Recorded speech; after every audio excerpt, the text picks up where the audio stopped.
In history, there have been moments when everyone thought the same thing. The winner of this battle is obvious.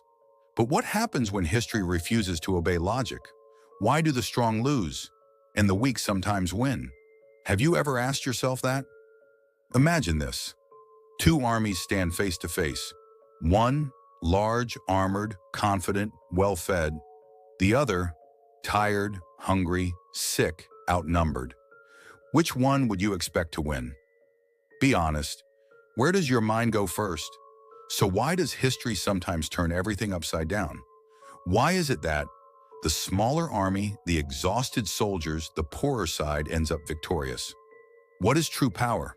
Numbers, iron armor, or the right decision at the right moment? Stop for a second and think.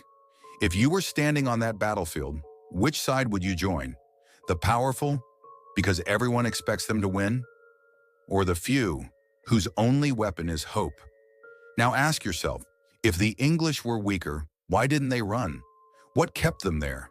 Fear, honor, no way out. And why did the French lose? Bad tactics, overconfidence, or nature itself? Here's another question. What killed more men that day? The sword, the arrow, or the mud? It is the year 1415. The rain will not stop. Can ordinary rain decide the fate of a battle? When a king's decision changes the lives of thousands, we are no longer just talking about history. We are talking about a story. You may have heard the name Agincourt, but ask yourself, what made this battle extraordinary? Who really won?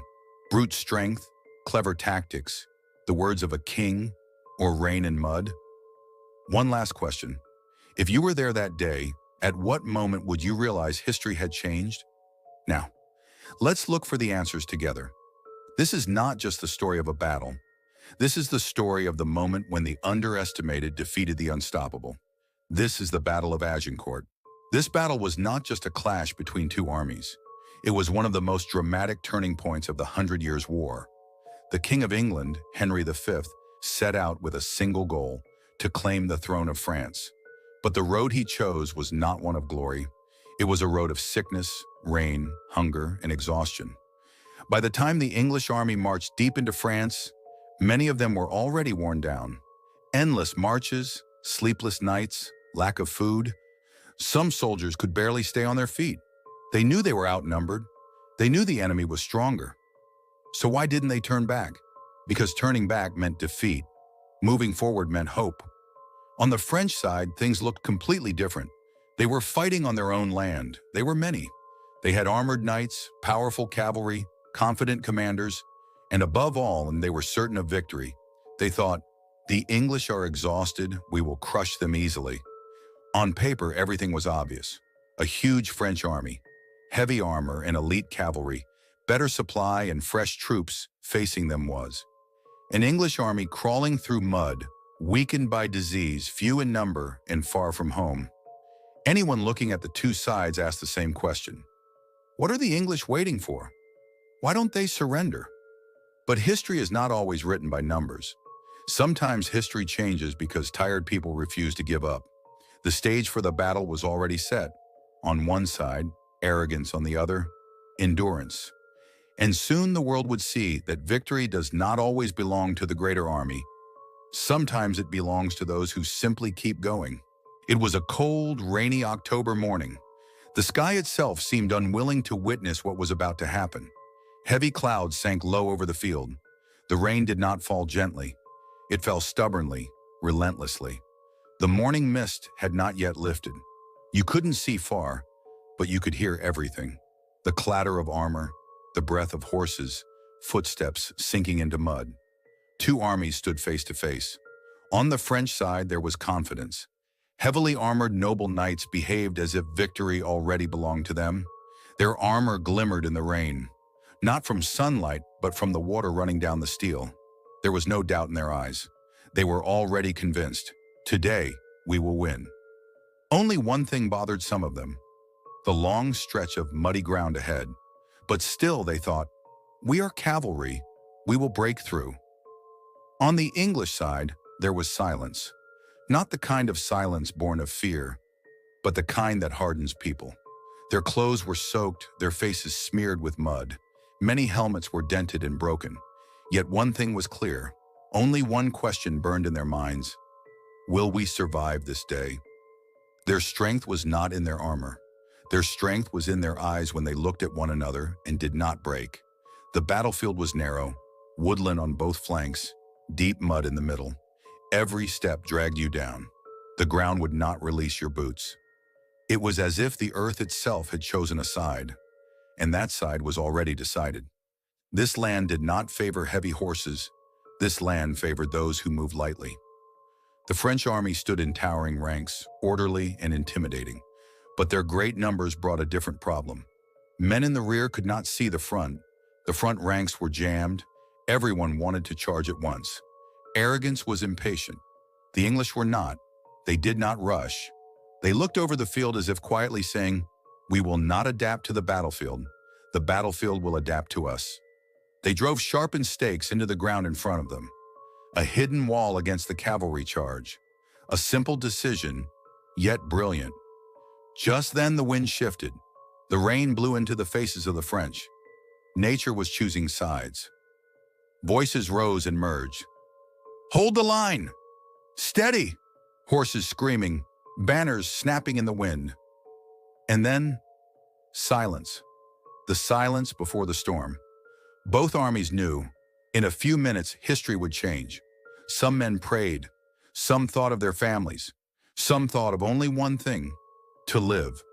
On this narrow, muddy strip of land, it would not just be armies that collided. It would be wills. And at that moment, every man whispered the same question. Who will still be standing when this is over? Their greatest weapon was not shining armor. It was not heavy cavalry. Their true power stood quietly in the mud, holding wooden bows, the English longbowmen. From a distance, they did not look like heroes. No gold, no bright colors, no heavy steel. Just simple men in worn cloaks, rain dripping from their hoods. But in their hands was a weapon that could change history. The longbow was not just a bow. It was a machine made of muscle, discipline, and pain. To draw it, a man needed strength built over years, not weeks, not months. Years of training from childhood. Their shoulders were deformed from practice. Their fingers were hardened like leather. Their backs curved from countless shots. Every arrow they released carried years of training behind it. While the French knights trusted their armor, the longbow cared nothing for pride. Its arrows could pierce through plate, split wood, tear through mail, and find the weakness between steel plates. But the power of the longbow was not only in the arrow. It was in rain. It was in mud. It was in numbers. A single longbowman could fire 6, 7, even 10 arrows in a minute. Now multiply that by hundreds of archers. The sky itself became a weapon. Arrows rose like a black cloud and then fell like iron rain. You could not block them all. You could not outrun them in mud. You could not negotiate with gravity. The archers did not need to look their enemies in the eye. Many of them never even saw the faces they struck down. They aimed at the sky and trusted the law of nature to finish the job. And all the while they stood behind rows of sharpened stakes that tore into charging horses. The cavalry that once looked unstoppable now found itself trapped, stuck in mud, crushed by its own weight, rained on by thousands of arrows. Armor became a prison, helmets filled with water and fear. Some knights suffocated in the mud before any sword ever touched them. The long bow turned the rules of war upside down. It said, you may be rich, you may be noble, you may sit on the finest horse in Europe, but the arrow does not care who you are. On that field, titles meant nothing. Only distance, wind, mud, and the rhythm of bowstrings mattered. And as the French struggled forward, step by painful step, the longbowmen simply kept shooting. Calm, precise, relentless. They were not just soldiers. They were the storm. And that day at Agincourt, their arrows did more than wound bodies. They shattered certainty. They proved that sometimes history is not written by kings in armor, but by tired men standing ankle-deep in mud, pulling a bowstring again and again and again. Their greatest weapon was not shining armor. It was not heavy cavalry. Their true power stood quietly in the mud, holding wooden bows, the English longbowmen. From a distance, they did not look like heroes. No gold, no bright colors, no heavy steel, just simple men in worn cloaks, rain dripping from their hoods. But in their hands was a weapon that could change history. The longbow was not just a bow, it was a machine made of muscle, discipline, and pain. To draw it, a man needed strength built over years, not weeks, not months. Years of training from childhood. Their shoulders were deformed from practice. Their fingers were hardened like leather. Their backs curved from countless shots. Every arrow they released carried years of training behind it. While the French knights trusted their armor, the longbow cared nothing for pride. Its arrows could pierce through plate, split wood, tear through mail, and find the weakness between steel plates. But the power of the longbow was not only in the arrow, it was in rain, it was in mud, it was in numbers. A single longbowman could fire 6, 7, even 10 arrows in a minute. Now multiply that by hundreds of archers. The sky itself became a weapon. Arrows rose like a black cloud and then fell like iron rain. You could not block them all. You could not outrun them in mud. You could not negotiate with gravity. The archers did not need to look their enemies in the eye. Many of them never even saw the faces they struck down. They aimed at the sky and trusted the law of nature to finish the job. And all the while they stood behind rows of sharpened stakes that tore into charging horses. The cavalry that once looked unstoppable now found itself trapped, stuck in mud, crushed by its own weight, rained on by thousands of arrows. Armor became a prison, helmets filled with water and fear. Some knights suffocated in the mud before any sword ever touched them. The long bow turned the rules of war upside down. It said, "You may be rich, you may be noble, you may sit on the finest horse in Europe, but the arrow does not care who you are." On that field, titles meant nothing. Only distance, wind, mud, and the rhythm of bowstrings mattered. And as the French struggled forward, step by painful step, the longbowmen simply kept shooting. Calm, precise, relentless. They were not just soldiers. They were the storm. And that day at Agincourt, their arrows did more than wound bodies. They shattered certainty.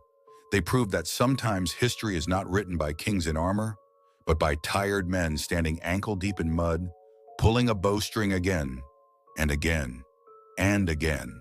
In this battle, it was not only men who fought. Nature itself chose a side. The rain did not simply fall, it stayed for days. At first it soaked clothing, then it softened the ground, and finally it turned the battlefield into an ocean of mud. This mud was not just dirt, it was a trap. The greatest strength of the French army was its heavily armored cavalry. But now their enemy was no longer the English. It was the earth beneath them. Every step sank deeper. Horses slipped, stumbled, collapsed. Men fell and could not rise again. Armor had been forged to protect them. Now it betrayed them. The same plates of shining steel that once inspired fear became chains. Heavy helmets, thick breastplates, iron arms and legs. All of it together pulled them downward like stone.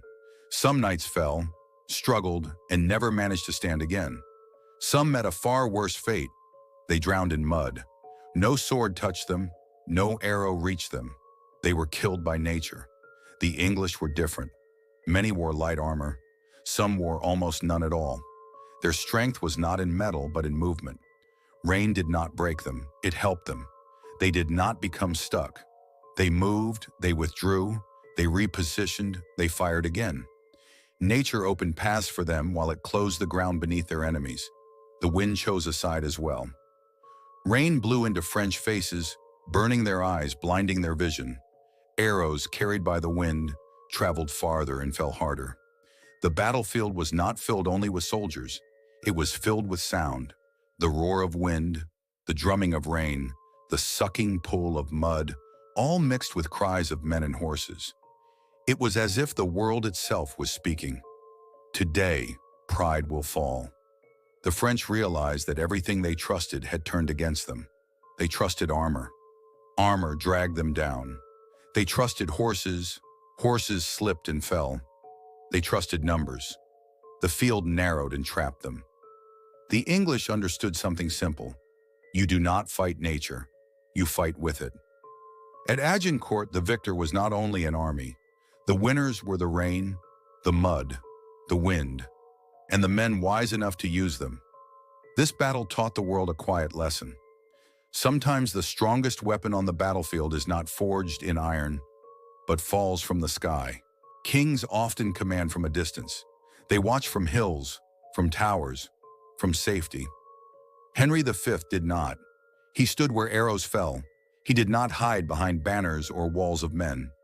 He pushed forward, into the same mud as everyone else. Rain ran down his helmet, mixing with sweat and dirt on his face. To his soldiers, he was not just a voice shouting orders. He was a man beside them, breathing the same cold air, feeling the same fear. And yes, he felt fear. All leaders do. Courage is not the absence of fear. Courage is staying after fear arrives. At Agincourt, Henry walked the lines. He spoke to men by name. He put his hand on shoulders shaking from exhaustion. He did not promise them safety. He promised them meaning. He told them, "You are tired, you are hungry, you are few. But the world will remember this day because you are here. Not nobles, not princes, not distant heroes. You." In that moment, his army changed. They were no longer simply soldiers following a king.